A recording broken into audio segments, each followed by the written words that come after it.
Welcome to Dread Next Door. Prepare yourselves, today we're diving into a tale you won't soon forget.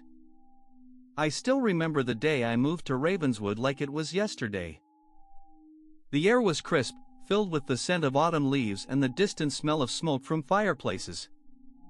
My name is Emily, and I had just turned 25, eager to start a new chapter of my life in this quaint, almost forgotten town.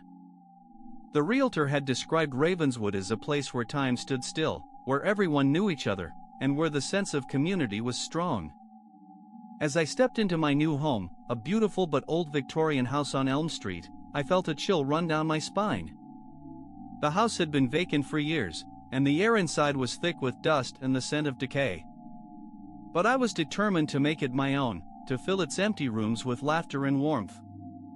The first few days in Ravenswood were blissful. I spent my time exploring the town, meeting the locals, and working on my new home. However, as the nights drew in, and the darkness fell, I started to notice strange things. The house would creak and groan, and sometimes, I could have sworn I heard footsteps in the night. I began to feel like I was being watched, not just in my home but throughout the town.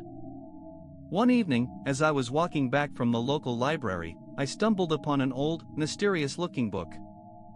As I opened its pages, I discovered that it was the diary of a former resident of Ravenswood, a girl not much older than me when she wrote it.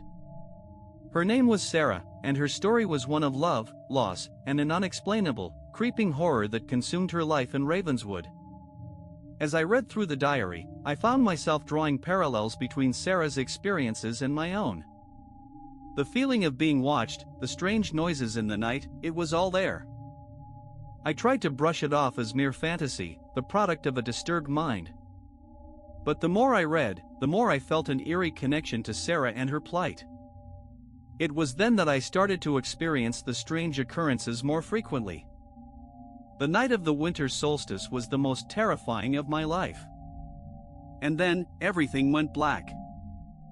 When I came to, I was back in my home, the diary lying open on the floor beside me. If you enjoyed this story, make sure to hit that like button and subscribe for more tales. Drop a comment below telling us your personal experience. Until next time, sleep tight.